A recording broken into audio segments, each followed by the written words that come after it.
अस्सलाम वालेकुम ګرانو کتونکو نېشنل اکیډمي ته په خیر راغلی. په تیر کلاس کې موږ بایولوژیکل میتھډ یا ساينټیفیک میتھډ سټیپس سٹارټ کړیو او ابزرویشن او هایپوتھیسز دا سټیپس موږ سټډي کړیو ویلې مو. په نننی کلاس کې موږ د بایولوژیکل میتھډ یا ساينټیفیک میتھډ باقی سټیپس ایکسپریمنٹ او کنکلوژن سټډي کوو. خو دا نننی کلاس سٹارټ کول نه مخکې د زوړ کلاس یو څو خبرې مین خبرې موږ بیرته ریوایز کوو. موږ ویلیو په تیر کلاس کې چې بایولوژیکل میتھډ هغه میتھډ دی، هغه طریقه چې د په ذریعہ موږ یو بایولوژیکل پرابلم یا بایولوژیکل کوېسچن سالو کوو. بایولوژیکل پرابلم هر هغه مسلې ته وایي چې کوم د انسان یا د نور سالونکو د ژوند سره تړلې وي. لکه مثال په تور یو بیماری ده، دا یو بایولوژیکل پرابلم دی. نن سبا کووډ-19 بیماری ده،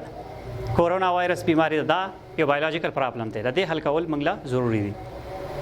نور دغه ډېرې مسلې چې هغه د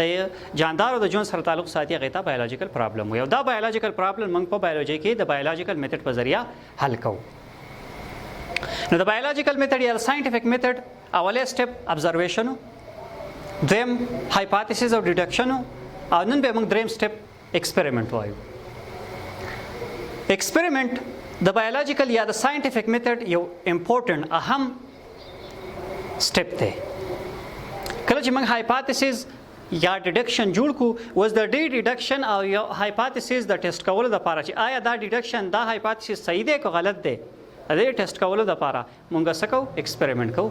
تجربات کوو. نو دا ایکسپریمنٹ نه موږ ته پته ولګي چې دا هایپوتھیسز صحیح دی یا غلط دی.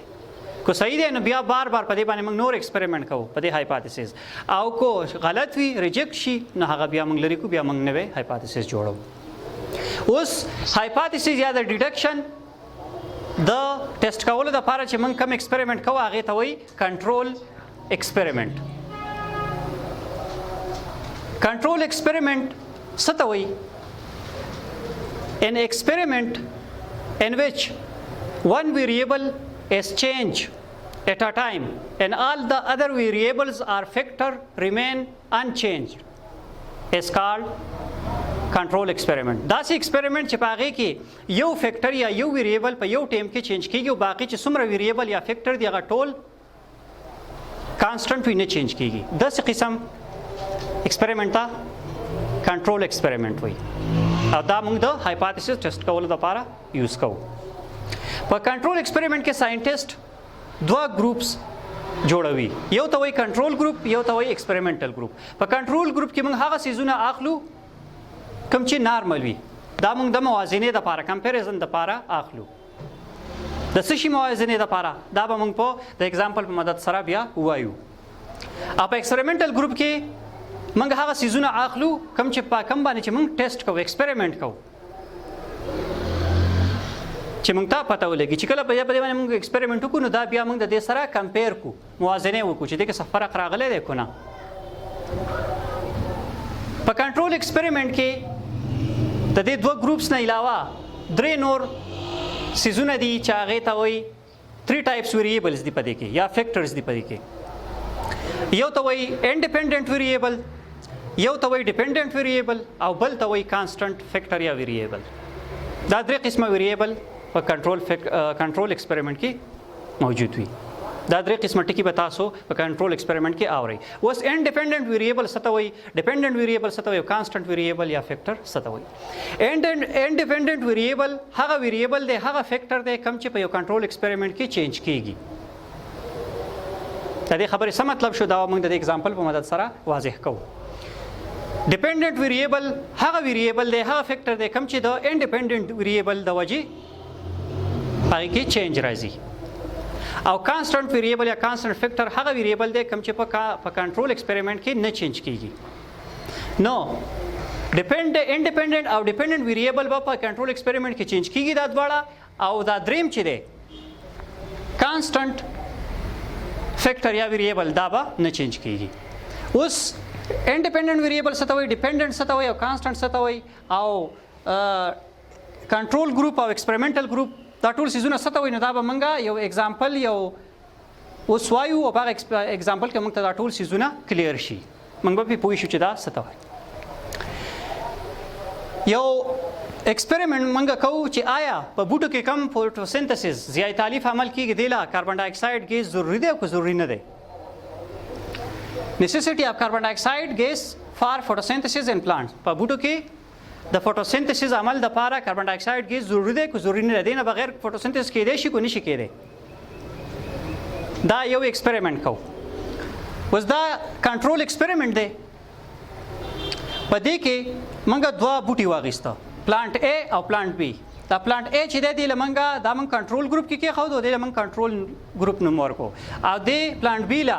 دی بوټي لا منګه ایکسپریمنټل ګروپ نوم ورکو دا من په بل ګروپ کې خو چې هغه ته منګه ایکسپریمنټل ګروپ وایو اوس موږ ته پته ده چې فوټوسنتھسس هغه عمل دی چې دا په بوټي کې کیږي او په دې کې بوټي خپل خوراک ګلوکوز تیاروي خو د دې ګلوکوز تیارولو لپاره بوټو ته څه ضرورت دی بوټو ته څلور سیزونه پکاري چې هغه ګلوکوز یا خوراک تیار کړي د فوټوسنتھسس په ذریعہ هغه څلور سیزونه کم دي واټر نور رڼا سنلایټ کلوروفیل کوم چې په بوټو کې دننه په سیل کې موجود وي او کاربن ډای اکساید ګیس دا څلور سیزونه چې کله بوټي ته میلاو شي نو هغه فوټوسنتھسس کوي او خپل خوراک ګلوکوز تیاروي په دې ایکسپریمنٹ کې په دې ګمله کې موږ دا بوټي نال کړی دی او په دې ګمله کې موږ دا بوټي نال کړی پلانټ A او پلانټ B د پلانټ A کې په دې ګمله کې چې کوم بوټي دی ته موږ دا څلور وانه ضرورت ورکړي دي اوبه مو ته ورکړي دي نور رڼا وته ملاويږي کلوروفیل پکې شته دی او کاربن ډای اکساید ګیس هم ته ملاويږي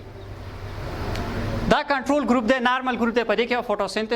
فوټوسنتھسس ټیک پلیس په دې کې فوټوسنتھسس کیږي ولې چې دیتا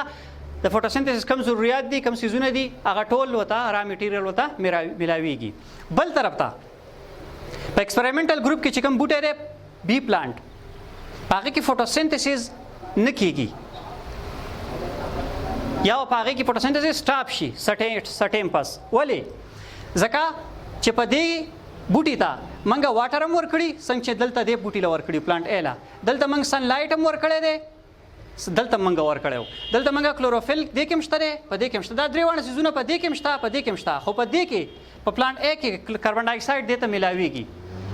اوس دلته دې بوټي ته کاربن ډای اکساید ګیس نه ملاويږي د دې بوټي نه موږ تیر چا پیرا یو ترانسپیرنٹ پلاستیک تاو کړی دی یو پلاستیک هم ته تاو کړی چې دا غینه نور خو پاس کیږي رڼا خو پاس کیږي خو هوا وته دنه ته هوا نه پاس کیږي دنه هوا نشي ورتلې دی بوټي ته نو د ترانسپیرنٹ پلاستیک نه نور رڼا خو پاس کیږي خو هوا ته نه پاس کیږي کاربن ډای اکساید وته نشي ورتلې دی بوټي ته نو ته کاربن ډای اکساید نه ملاويږي نو دا درې سيزونه پر څلورو کې دا درې سيزونه ته ملاويږي ته څلور وانه ملاويږي نو دا دې تر درې سيزونه ملاويږي دا یو وته نه ملاويږي د په وجه نو فوټوسنتھسس دې کې فوټوسنتھسس زیات تالیف عمل نه کیږي نو موږ ته پته ولګی دا چې دا په بوټي کې فوټوسنتھسس عمل لپاره کاربن ډای اکساید ګیس ضروری دی نو په دې کې ایکسپریمنٹ کې تاسو ولیدو چې کاربن ډای اکساید دلته منګه ورنکو دی بوټي لا نو دا کاربن ډای اکساید نه ورکول دا دلته څه شو انډیپندنٹ ویریبل شو چینج شو کنه دلته کاربن ډای اکساید موږ ورکړل دلته کاربن ډای اکساید موږ ورنکو نه دا ویریبل شو فیکټر شو کاربن ډای اکساید یو فیکټر شو چینجینګ فیکټر شو موږ ورنکو چینج شو او د دې کاربن ډای اکساید چې کله موږ ورنکو د دې په وجه څه چلو شو په دې بوټي کې د کې فوټوسنتھسس سټاپ شو ودرېدو دا فوټوسنتھسس ودرېدو دا چا د وجه فوټوسنتھسس سټاپ شو د دې کاربن ډای اکساید د وجه نو کاربن ډای اکساید په خپل انډیپندنٹ ویریبل و د دې د وجه فوټوسنتھسس سټاپ شو دا فوټوسنتھسس سټاپ کېده څه شو ډیپندنٹ ویریبل شو د دې نه علاوه واټر دې تم ملاويږي سنلایټ دې تم ملاويږي کلوروفیل دې تم ملاويږي دا درې سيزونه دې بوټي تم ملاويږي دې کې چینج راغی نه دا څه شو دا کانسټنټ فیکټر شو ویریبل شو په دې ایکسپریمنٹ کې نو دغه فوټوسنتھسس کیږي د بوټي کې د کې نه کیږي په دې باندې موږ ایکسپریمنٹ وکړو ایکسپریمنټل ګروپ زکه ته موږ وایو او د کنټرول ګروپ یا نارمل ګروپ زکه وایو چې په دې کې موږ د دې فیکټر سيزونه چینج نه کړو نو دا یو کنټرول ایکسپریمنٹ و د دې په ذریعہ موږ ته د انډیپندنٹ ډیپندنٹ کانسټنټ ویریبلز پته مو لګیدا او د کنټرول ایکسپریمنټل ګروپ پته هم مو لګیدا د هایپوتھیسس لپاره موږ کنټرول ایکسپریمنٹ یوز کوو دا غي نه پس چې د ساينټیفیک میتھډ بایولوژیکل میتھډ اخیری سټپ کنکلوژن راځي. کنکلوژن د ساينټیفیک میتھډ بایولوژیکل میتھډ هغه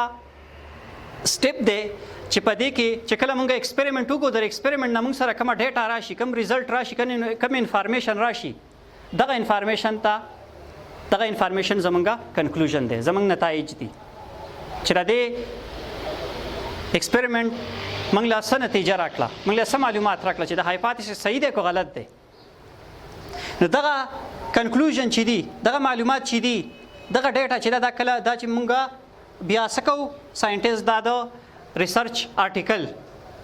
د پیپرو په شکل کې پبلش کوي په جرنلو کې یا د بک په شکل کې پبلش کوي یا په مختلف ساينټیفیک سیمینارز ورکشاپي پاغي کې پریزنټ کوي پیش کوي. او دغه کنکلوژن نه بیا تیوري او پرنسپل لاګانې هم جوړیږي. بار بار چې کله بیا په هایپوتیسس باندې ایکسپریمنټ کیږي واغه سیم ریزلټ ورکوي ریجیکټ کیږي نه واغې نه تیوري جوړ شي واغه تیوري نه بیا سټایم پس چې نو لا جوړ شي لکه مینډلز لا انهریټنس تاسو بایولوژي کې سټډي کوئ. نو ګرانو کتونکو دا و بایولوژیکل میتھډ یا ساينټیفیک میتھډ دا غي سټپس. په نیکسټ کلاس کې به مونږه یو څو اگزامپل وایو او هغه اگزامپل به موږ د بایولوژیکل میتھډ یا ساينټیفیک میتھډ په ذریعہ باندې حل کوو. د نوی کلاس د نیکسټ کلاس پورې د الله په امان.